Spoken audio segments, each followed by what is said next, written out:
This is a full story. Kitten wishes you all a happy and enjoyable story. The girl I had a secret crush on was expelled from school for protecting her childhood friend. Later, I became the most famous agent in the industry, and I saw her again working as a waitress in a restaurant. She no longer remembered me, but I still wanted to give her a chance. I asked her, "Hailey, do you want to act?" She followed me. It took me 3 years to turn her from a waitress into the hottest star in the entertainment industry. Then the childhood friend she once protected came back to find her. Hailey never told me that Tony had come to see her. I only found out because a media outlet I had ties with captured a video of Hailey and a guy shopping in a supermarket. The owner of that outlet and I are pretty close. The amount I wire him every year could cover the annual operating cost of a mid-sized company with 100 employees, so he didn't publish it. Instead, he gave me the video as a favor, as a gesture of loyalty in this business. I opened the video. The paparazzi must have waited a long time. Hailey was fully covered, hard to recognize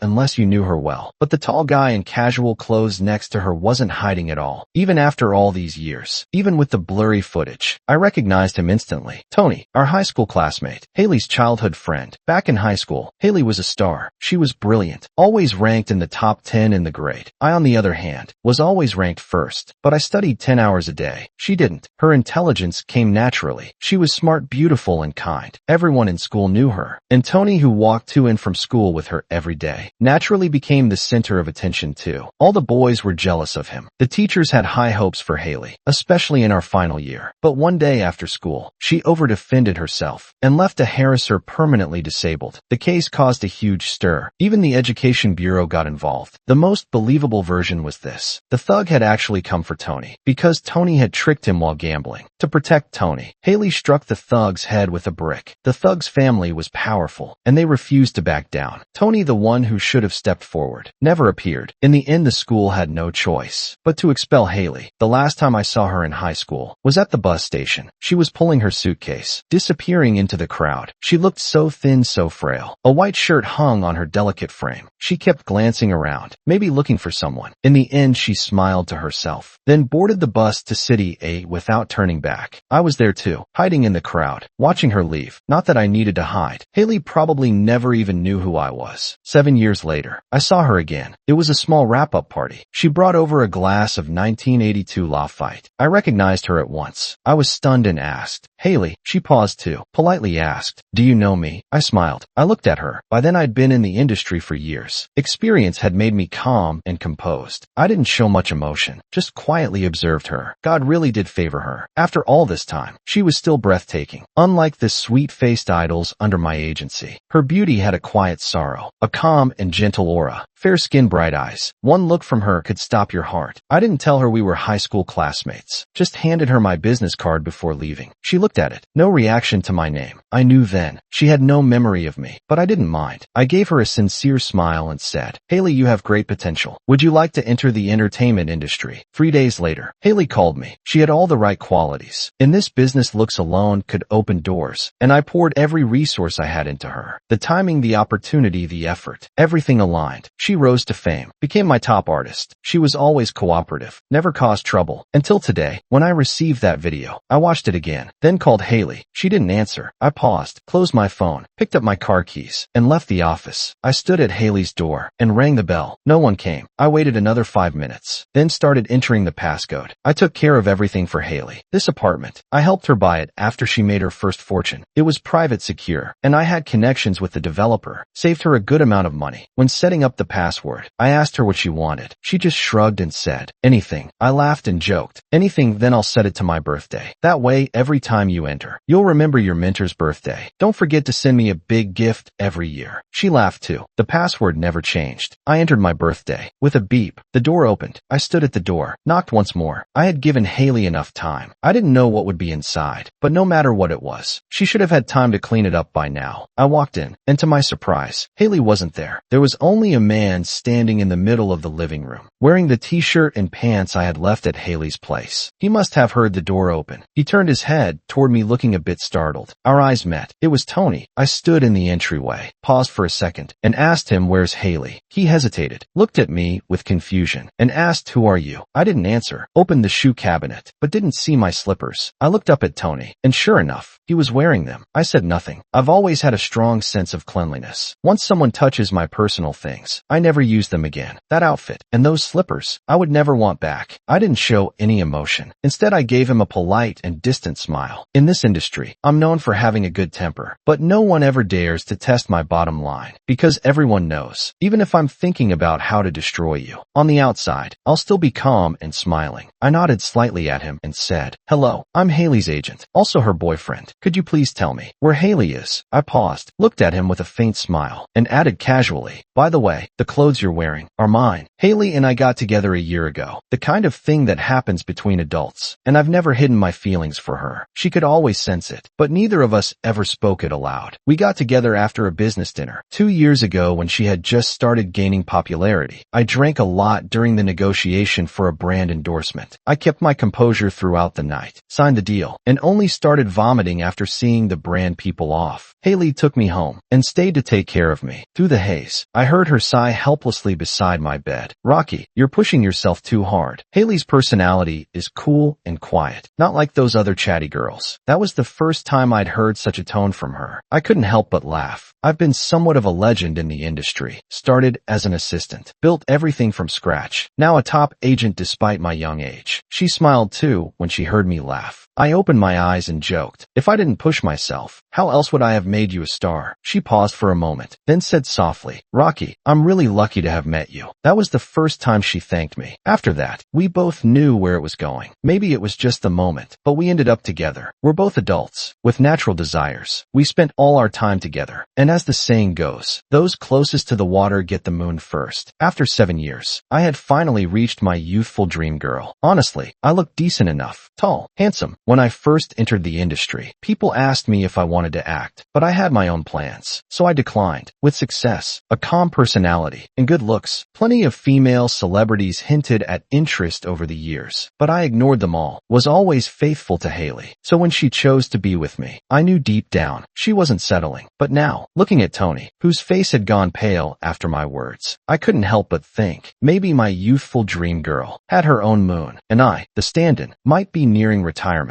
Hailey came back, while I was sipping tea calmly on the sofa. Tony, a grown man, stood stiffly beside the couch, pale, silent, as if humiliated. Other than that decent face, he really had nothing going for him. Hailey walked in with bags in her hands, paused when she saw me. Tony looked at her like she was his savior, called out softly, "Hailey." She ignored him, cold, like he didn't matter, then turned to me and asked, "Rocky, why are you here?" I glanced at her. Even though she didn't acknowledge Tony, she stood beside him. I knew her well enough to know that was a subtle gesture of protection. I placed the teacup down, took out my phone, and pulled up the video the media had sent me. She took it, glanced at it once, then quickly said, "It's a misunderstanding. He's my brother, Tony." Tony looked at her after those words, his eyes filled with disappointment, but he didn't say anything. I smiled and asked, "Biological brother?" She paused, then said, "Just my neighbor's son. We grew up together. It's been a long time. His family is in trouble, so he came to me for help." I had already done my research on Tony. After Hailey was expelled, he was unaffected, took the college entrance exam, got into an average university, later joined a tech company. He reached out to her the year she debuted, but she never replied. I don't know how she felt, but she clearly didn't want to respond. This time, his father had fallen for a pyramid scheme, not only lost a huge sum himself, but dragged down relatives and friends. His father ran away. Tony couldn't stay in his hometown, so he came to Hailey. Looks like he bet right. Hailey resents how he abandoned her, but still couldn't bring herself to turn him away. Perhaps, youthful crushes always hold a special place. That's how it was for me. And clearly, for Hailey too. Even if the person is unworthy, she still once loved him. I nodded, skipped the small talk, and asked, "What are you planning to do? Let him stay with you?" Hailey glanced at Tony, her brows slightly furrowed, as if considering her answer. The scene was suffocating. I stood up and decisively made the decision for her. "I've already handled one PR crisis for you. He can't stay here. It's too dangerous." And Hailey, I didn't know if she could hear the warning in my voice, but no matter how much I loved her, I couldn't tolerate another man intruding in my space. Even if there was nothing between them, it was still unacceptable. I said, "Hailey, I hope you remember. You are my girlfriend now." I didn't give her a choice. "I'll have my assistant help him rent a place soon. Get him settled." I paused, looked into Hailey's eyes, and continued, "Hailey, I hope you won't get involved in his matters anymore. I say this, not only as your agent, but also as your boyfriend." Tony finally spoke up from the side. He sure knew how to act pitiful. There had been a popular popular online test for spotting manipulative charmers. Hailey had once sent it to test me. Now she should really take it herself. Tony looked at me and said, "Man, you've got it wrong. There's nothing going on between me and Hailey. I hadn't eaten when I arrived. She took me out for hot pot. The smell stuck to me, so I just took a shower. I ran away with nothing, so I had to borrow your clothes temporarily." Hailey told me they belonged to her boyfriend. After saying that, he opened the bag Hailey had just bought, like trying to explain. "See, she went out to buy me clothes. I'll change and leave with you. Don't worry, I won't cause Hailey any trouble." Then he grabbed the clothes, walked toward the bathroom like he knew the place well, probably going to change. In this industry, there's nothing I haven't seen. This Retriatodvin's tactic, lowering himself in front of Hailey, selling his own sob story. It was textbook, but it was too low-level to even bother reacting. So I just stood there and waited for him to come out. Honestly, there aren't many people worth waiting for these days. This was the first and the last time I'd ever make an exception, only because it was Hailey. Hailey stood across from me. She tried to explain, "Rocky, I didn't mean to hide it from you. I just didn't think it was necessary. There's nothing between me and him. Don't overthink it." I looked up at her. Even now I was still smiling. After so long in this industry, I'd long since learned how to suppress every emotion. I smiled gently, but the words were anything but. I said, "Hailey, you could have had someone send him to a hotel, or given him money, instead of bringing him to your private space, letting him shower, wear my clothes, and stand in front of me like a provocation. This is the first time, so I'll forgive you. I hope you'll be mindful of boundaries." Right as I finished speaking, Tony walked out of the bedroom. He paused when he saw the tense atmosphere, and I noticed the corners of his lips twitch upward slightly, but he quickly masked it, walked over and said, "Man, I'm ready. Let's go." I turned to grab my car keys. At the door, as if suddenly remembering, I looked back and said to Hailey, "By the way, I won't be coming here again. You know my issues with cleanliness. Everything I left here, just throw it away." After I dropped Tony off at a hotel, I left for Milan. One of my other artists had a big runway show in Milan. I needed to be there personally to oversee it. By the time I returned, a week had already passed. Hailey came to pick me up at the airport, only after landing back home. Did I allow myself to show how exhausted I really was? Rubbing my temples, I glanced at Hailey, who looked at me gently and asked, "Was everything smooth?" Her question made me laugh. I looked back at her. "Have I ever messed anything up?" She smiled too, turning the steering wheel. "That's true. There's nothing you can't fix." After a pause, she said in an offhand tone, "By the way, since you said you wouldn't go back to that place, I've moved to the apartment you bought me in Huangpu. I've replaced all your things there exactly as they were." I hummed in response. Her voice lowered as she added, "Rocky, I'm sorry." I looked over at her, smiled and said, "It's alright. First offense I can forgive. Next time, I won't be so lenient." She smiled too. "I won't let that happen. I'll treasure this chance you gave me." I didn't say anything. Hailey and I were both smart people. I'm easygoing by nature. I never impose strict limits on how my girlfriend interacts with other men. I always believed self-restraint isn't something that needs to be managed. With this kind of thing, just one reminder is enough. And I'll only say it once. Since Hailey's debut, there had been many who tried to cozy up to her. Clients, male celebrities, but she always handled it well. In adult relationships, people stay together because of mutual connection. If her heart is with you, you don't need to control her. If her heart isn't with you, then watching her all the time is pointless. So I always let things flow naturally. Later, Hailey briefly explained her past entanglement with Tony, and I considered the matter closed, until she and Tony trended on the hot search. At the time, I had signed Hailey on to a historical drama. She was already filming, while I was busy with other matters. But maybe I had pushed myself too far, and suddenly collapsed. The flu hit me like a truck. My head was spinning, my body burning. I was sent home by my team, forced into rest. I was so worn out. I turned off my phone, pulled the curtains shut, and slept for an entire day. When I woke up, it was past 8 p.m. I turned off airplane mode on my phone, and immediately felt something was off. There were dozens of missed calls. When I opened my messages, the most recent was from our company's PR officer. She wrote, "President Rocky, are you awake yet? Something happened. Check the hot search." I opened Weibo, and the top trending post was a bombshell. Hailey and Tony. The last time I managed to intercept the video of them shopping together. But this time the media was clearly from the opposing side. They didn't even bother asking for a price before exposing everything directly. The background was the set Hailey was working on, a historical drama with traditional decor. The footage was a little shaky, but the moment I opened it, my heart sank. It captured Hailey and Tony full frontal. There was no way to deny it anymore. In the video, Hailey was bouncing around Tony, looking quite happy. Tony, though expressionless, was clearly watching the path ahead of her carefully. Hailey had always been calm and reserved. This was the first time I saw her acting like a playful girl, until she suddenly twisted her ankle. Tony crouched in front of her and bent down to hold her her ankle gently. Hailey tried to take a step, then looked up at Tony. Even from the distance, you could see her eyes slightly reddened from pain. She said something, and Tony hesitated before lifting her onto his back. The video ended abruptly there, but there were more candid shots. Them having late-night snacks on set. Lots of scenes of them interacting. My head started buzzing again. Though dizzy, my thoughts were unusually clear. I called PR. My voice was hoarse from being sick, so I kept it concise. Respond. The video and photos are manageable. It's a piggyback, not a hug. And it's obvious Hailey twisted her ankle. Also say Tony is a newly hired assistant. Spin it. Hailey, despite being a top celebrity, has no airs and gets along well with all the staff. Gather material showing her good relationships with past crew. Push it through marketing accounts. Get the internet team ready too. They acted fast. I put my phone down and saw plenty of probing messages from media on WeChat. I answered each one carefully, never revealing anything. Just like that, 2 hours had passed. Crisis PR is easy, as long as there's no kiss or something blatant. Anything black can be painted white. In my pinned chat, Hailey had left a message and a few missed calls. I didn't reply. I was thinking. My fingertip hovered over her profile picture, wondering how I should deal with our relationship. Just then I received a new call. It was from the property manager of Hailey's old apartment. Hailey rarely stayed in City A. I usually handled her utilities and property matters. The man on the line was polite. Mr. Rocky, your car is parked in someone else's spot. The owner just got back. Would you mind coming to move it? I paused for a moment, then quickly replied, sorry, I'll be right there. I hadn't visited that apartment since the last time Tony came by. When I arrived at the complex, I saw the car parked in the wrong space. It was Hailey's car, but she hadn't driven it in a long time. I didn't have the key, but through the windshield, I could see a row of newly bought one-piece figures. The owner's taste was obvious. Tony was the one using the car now. I smiled and told the property staff, I don't want the car anymore. Call a tow truck to remove it. Then I went upstairs to the 32nd floor. The door looked both familiar and strange. I walked up, entered my birthday into the lock. 2 beeps. Incorrect password. I paused, then typed in 0712. That was Tony's birthday. I knew it because back in high school, every July 12th, Hailey would bring a strawberry cake to my house for him. She was so focused picking out the cake, her gaze tender and distant. Back then I'd be behind the counter doing homework, watching her face, thinking to myself, Tony, what a lucky guy. Maybe that deep-rooted envy led to my strange obsession with Hailey. So when I saw her again after all those years, I still wanted her. But now, it's time to let go. The lock beeped once. It opened. I pushed the door, just glanced inside from the entrance. Hailey had let Tony live here. Clearly, he didn't tidy up much. His traces were everywhere. When Hailey bought this place, she was too busy filming, so I decorated it for her little by little. I looked around. On the sofa lay Hailey's coat, tossed casually together with Tony's clothes. The whole space had a warm, intimate feel. I'm generally calm and mild. I rarely get angry. In my mind, all problems can be solved, so emotions that don't help are unnecessary. But this was the first time I felt truly disgusted. I could manage my emotions, but not the physical reaction. I felt sick. I closed my eyes, took a deep breath. Once the nausea passed, I calmly shut the door and booked a flight to Hailey City. By the time I landed, it was already afternoon. Hailey was filming. Everyone in the crew knew me. They greeted me politely. I nodded and smiled until the assistant director came over. We were old acquaintances. In showbiz, it's all about connections and resources. After some small talk, he asked discreetly, Rocky, tell me the truth. Who's the guy with Hailey trending right now? He's always around set. Hailey treats him differently. I smiled vaguely. Dodge with. Just her assistant. The assistant director chuckled. Thought so. Not that the guy's bad, but he seems calculating. With you around, I doubt Hailey would have such poor judgment. I smiled again and followed him to Hailey's trailer. When the door opened, I paused. Open chips. Half-finished juice. Tony's black jacket draped on the chair. I didn't go in. I walked around the trailer. Hailey's personal assistant was squatting playing games on her phone. I spoke gently. Shaoli. She jumped up, quickly turned off her screen, and greeted, President Rocky. I smiled. Told her, let Hailey know when she finishes the scene. Come find me. I need to talk to her. She nodded immediately and ran off, quick as if delivering an urgent report. Someone brought over a lounge chair. I was tired, so I lay down for a short rest. Without realizing it, I fell asleep. When I woke up, Hailey was sitting beside me. She had draped one of her jackets over me. I frowned slightly, removed the jacket, then took out a wet wipe from the side and wiped my hands. The moment I moved, Hailey turned toward me. She didn't say anything, but her eyes followed my hand as I tossed her jacket aside and picked up the wet wipe. There was a slight pause, and I saw her expression shift a little. She knew I was a clean freak. She had always known. I didn't say anything right away. Not until I finished wiping my hands slowly and deliberately did I look at her. My gaze moved from her face to the space behind her. I asked, "Where's Tony?" She didn't explain, didn't defend herself. She just said, "Rocky, I couldn't help it." The words were vague, but I understood. She couldn't help it. Tony was her first love, frozen in time in her youth. The one she gave up her future to protect in high school. She couldn't let him go, couldn't ignore him, couldn't be cruel to him. He just stood in front of her, and I had already lost. TCH, such deep affection, truly moving. I laughed without any real emotion, pulled out a contract from my bag and handed it to Hailey. She took it, glanced at it, then looked surprised. It was an employment contract. "For Tony," I said. "The press release is already out. Since we said Tony is your newly hired personal assistant, we can't let people find out he isn't. Have him come sign the contract. And since you do need a personal assistant, and you're so familiar with Tony, might as well make it official. His salary will come out of your account. Set whatever amount you think is appropriate." Hailey froze, clearly not expecting me to be so accommodating. Seeing her expression, I laughed a little, polite with just the right touch of humor, not too distant. "What's with that look? What did you think I came here for? To break you two up or to assert my claim?" She frowned slightly, looking at me intently, trying to read my emotions through my tone and expression. If my feelings could be read so easily, I wouldn't have come this far. Besides, what's the big deal? It's just my woman rekindling things with her ex sneaking around. Out of all the options in the world, I'd be insane to stay fixated on a single one after being betrayed. Hailey could still make me money. As for emotions, those could be discarded, but her remaining value, that I still needed. No one walks away from money. I told her, "Hailey, we're partners in interest. We're tied to the same boat. Helping you solve problems is helping myself. I came in person just to deliver this contract. And to remind you, you know about my severe obsession with cleanliness, right?" Hailey's face instantly turned pale. She understood. Before, everything Tony touched in her room, I had thrown out. And now, I was throwing her out too. From now on, we were just agent and artist. I'd handle her matters solely as part of my job. Besides, breakups should be said face-to-face. A rare daze appeared on her face. She had relied on me for so long, only needed to act while I handled everything else. That wouldn't happen anymore. She looked momentarily lost, took a step toward me instinctively, and reached out her hand. It was a gesture as if trying to hold me back. She said, "Rocky," before I could respond. An angry voice came from behind. "Rocky, what are you doing?" I couldn't help but laugh. Tony rushed over like a mother hen protecting her chick, blocking Hailey from me, his face full of visible anger. I hadn't noticed before, but now standing in front of me, he was half a head shorter. His looks didn't compare. His height didn't compare. His connections and resources didn't compare. All he had over me was showing up a few years earlier in Hailey's life. Whatever. None of it mattered anymore. He looked at me and said, "Rocky, I came on my own. It has nothing to do with Hailey. If you have a problem, take it out on me." That's probably the only shred of manliness he could muster. I didn't bother responding, just looked from his face to Hailey's and said calmly, "Have him sign the contract and send it back to the company. Alexia and your assistant will follow up on the rest." I gave her a polite nod, a final gesture of grace. "I'll be going now." Everything about Hailey I left to Alexia. She was someone I had personally trained. Over the past year, I had rarely managed artists directly. I had transitioned from agent to investor. Few knew I owned 35 of the agency. In other words, aside from the big boss, I was the second boss behind the scenes. I know how to let go. When I say I'm done with Hailey, I'm done, mainly because I'm too busy. Too many things on my plate. Love doesn't even take up 5 of my life. Her betrayal to me was like catching a cold. Sleep it off, and it's over. After returning from her film set, I flew abroad for a shareholders meeting. The company's net profits led the domestic industry. After the meeting, we all stayed for a short vacation. I had handed off all matters related to artists. From that point on, my only focus would be capital. During that time, Hailey sent me a message. She had probably finished filming and returned home. She sent a photo. Her house was in ruins. She asked, "Rocky, did you have someone do this?" Oh yes, that home I had designed for her bit by bit. I had someone tear it all down. If Tony was going to live there, she could renovate it herself, but it no longer had anything to do with me. I glanced at the photo of the wreckage, let out a cold chuckle, and didn't reply. She sent a few more messages later, clearly just trying to find something to talk about. None of it required a response, so I didn't reply. By the time I leisurely returned to the country, a month had already passed. I keep my personal and professional life separate. The day after I landed, I gathered all the agents for a meeting. Everyone knew my rhythm. rhythm, so it went smoothly, until the end. When Alexia remained seated hesitant to speak, I raised an eyebrow at her. Something wrong. She hesitated, then said, "It's about Hailey." I closed the file in my hand, ready to listen. Alexia paused, then said, "President Rocky, I've had to deal with the media several times this past month. You know about Hailey and her so-called assistant, right? Whether it's coincidence or intentional, the media keeps catching photos of them together. They're not inappropriate, but they definitely go beyond what's normal for friends." At first Alexia was calm, but as she spoke her tone turned into a complaint followed by a sigh. "Hailey has status, I can't be too harsh with her," she said. "It's just, lately her fan base, the support clubs, the station sisters and brothers, they've all started to get restless. They keep coming to me asking what's going on. And you know Hailey and Tony grew up together. The media is holding back for now, but if they dig, they'll find something. It won't be hidden forever." Her face twisted in frustration. "But President Rocky, we really can't keep it under wraps for much longer. Something's going to happen sooner or later, and it won't be a small matter." I looked out the window. My voice was indifferent. "Didn't we just sign a group of new talents? Pair them with Hailey. Let her mentor them. Push the rookies to the spotlight as fast as possible. Hailey's been the top star for too long. She's already forgotten how she got to where she is." Hailey's schedule was packed. The company signed several newcomers and made Hailey take them around. They went on variety shows, live streams. Even when she acted in dramas, she was dragging them along. The newcomers quickly gained public attention. Of course, in the middle of all this, I got bashed by her fans. They accused me of feeding off Hailey's fame. It even went trending for a bit. I saw the traffic on that topic and made a quick decision. I hired trolls to pose as rookie fans. They humbly promoted the new girls in that topic thread. The next time I heard from Hailey, she sent me a photo she was on in 4-drip. No words. I didn't know if she was trying to show weakness and wanted me to visit, or if she was silently protesting her overloaded schedule. I thought for a moment, then sent her a red packet to brush her off. Later I saw a photo in someone's Moments feed. It was from a company visit to Hailey. Of course, she was the center of the shot. Everyone stood or sat beside the bed. Only Tony sat right at the edge of her bed, one hand resting on her shoulder, his face close to hers, intimate, like the man of the house. I couldn't help but laugh. It was only a matter of time before things went wrong. The report came to me eventually. A few of her major fans had united to demand that the company fire Tony. Every celebrity has major fans. Some of those fan accounts are even managed by the company. Below them are casual fans. Sometimes those big fans can have more influence than the star themselves. They're the ones who organize campaigns, manage comments, handle data analysis, support brand deals, and take those god-tier event photos that go viral. In recent years, fans' expectations have lowered a lot. Just don't sleep with the wrong people. Pay your taxes. And if you fall in love, don't cheat. Honestly, fans are already very forgiving, but they couldn't stand Tony. Hailey has a lot of male fans, but even more female ones. And what they hate most now is a lovesick idol, especially one who falls for someone as unimpressive as Tony. First, it was Tony getting in the way at events, standing on tiptoe to fix her hair, putting his arm around her, whether intentional or not. It annoyed everyone. Then came a conflict. A top fan argued with Tony. Hailey defended him. I know that fan. She was one of Hailey's earliest supporters. Back when Hailey was still unknown, she attended every event, cheered for her through rain or shine, and promoted her to everyone around. She used to be a fan of a top male idol. While waiting around the practice room, she noticed Hailey practicing group choreography again and again for one camera shot. That's when she switched her fandom. The first post she made on Hailey's fan page was a photo of her dancing Still Nameless. The caption read, "Her resilient sense of duty and effort give off a kind of upward vitality like a seed buried in cement, trying its hardest to break through the dark and take root." And now Hailey hurt the heart of that fan, all for the Tony who once abandoned her. I looked at the report brought up to me and felt disappointment in Hailey. I called her in for a talk. She didn't understand the decision at all. Frowning, she said, "You were the one who assigned Tony as my assistant in the first place, and now you're the one trying to fire him." I held my patience. Hailey, different situations call for different actions. Tony's too high profile. Have you forgotten? The ones who lifted you to this position are the fans who spent money on you, not your childhood friend. Hailey looked at me. I met her gaze quietly, letting her look, until she suddenly laughed. Honestly, I'd never seen Hailey laugh like that. So sarcastic. She raised her head, changed the subject. "Rocky, is this because we broke up? Are you targeting me now, nitpicking?" I paused. She continued,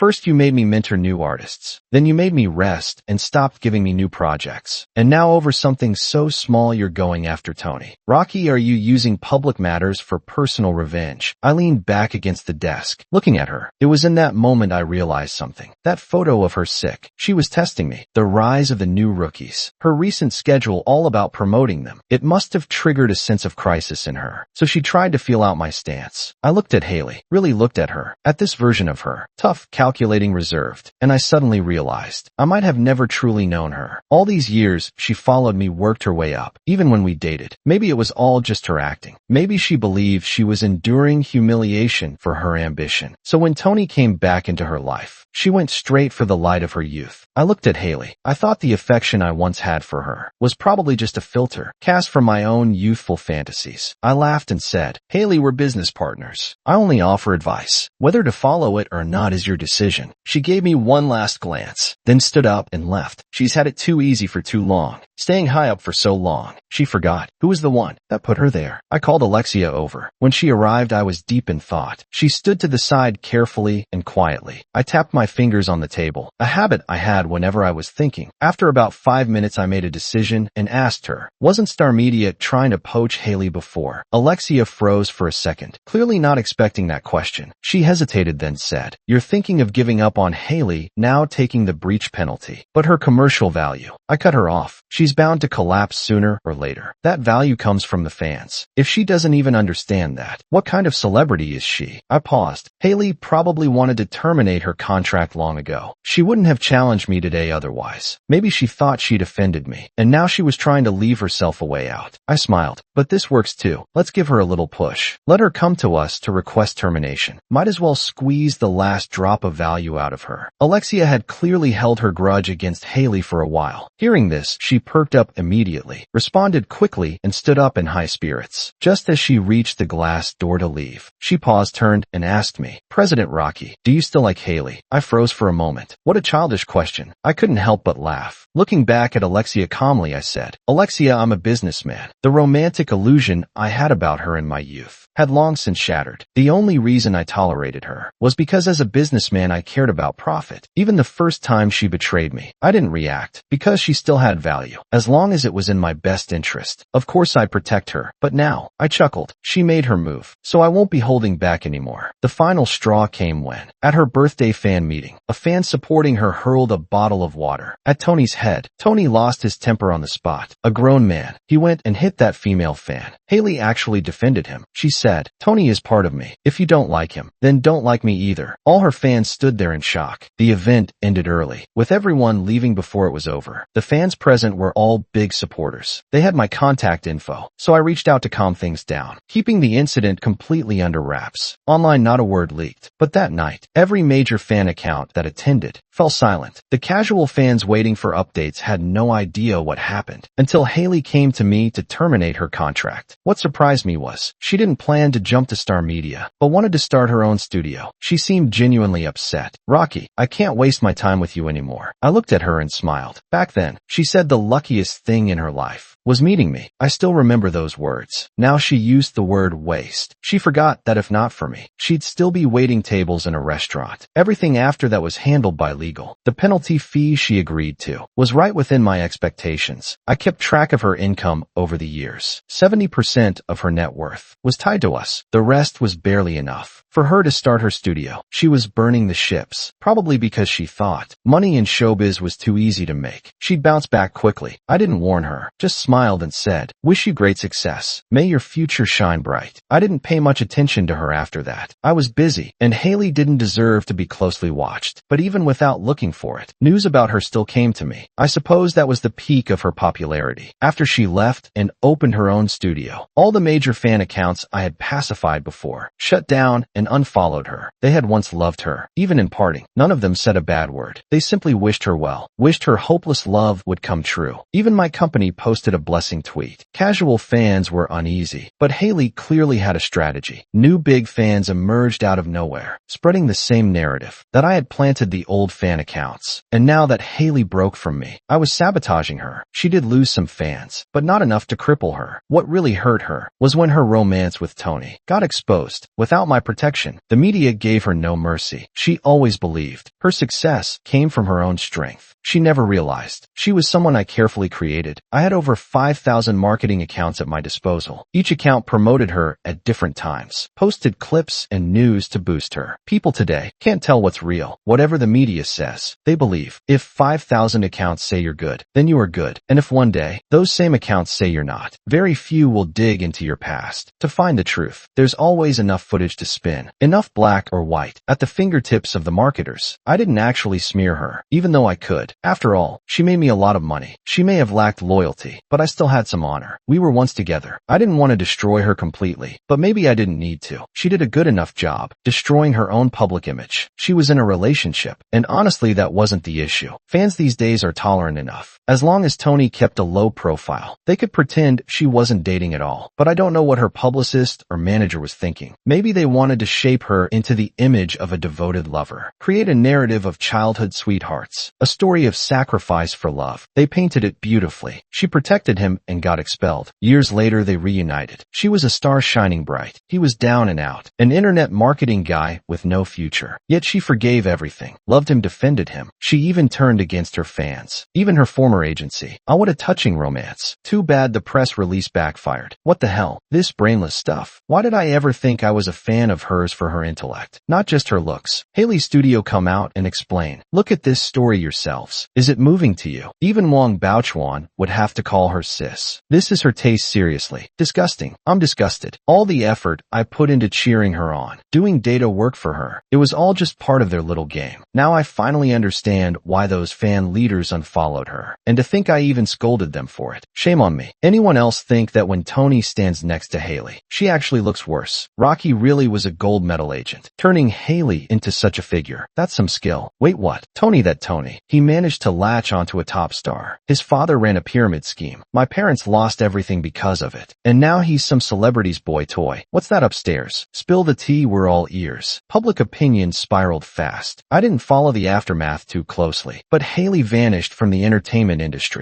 so quickly it was like she was never there. Her name stopped appearing at every award ceremony I saw. The next time I heard about her was because of an accident on stage. She was performing at a commercial event. A man who had lost everything to Tony's father came in with a bottle of sulfuric acid. He aimed it at Tony. Whether Hailey blocked it or Tony pulled her into it, no one really knew. But half of that acid splashed on her left cheek. She was disfigured. That was the last time she made it to the trending list, and even that disappeared under a flood of other news. She had no cards left to play. The last time I saw her, I was getting my car washed. The parking attendant was odd, wearing a mask, staring at me for a long moment, then turning her body slightly, only showing half her face. At first I didn't recognize her, until the manager beside her nudged her, and she suddenly seemed to come to, lowering her head and hurrying over to take my car keys. When she turned away, I caught a glimpse of her mottled skin peeking out beneath her mask. I paused, didn't call her name, didn't show a single emotion. I just smiled politely, handed her the car keys, as I would to any ordinary parking attendant. I didn't ask what happened between her and Tony. It didn't matter anymore. Smiling without hesitation, I turned and walked straight toward the front lobby. The moon of my youth had long since set. The end. If you like Kitten's story, please follow and like it. Updated every morning at 9 a.m.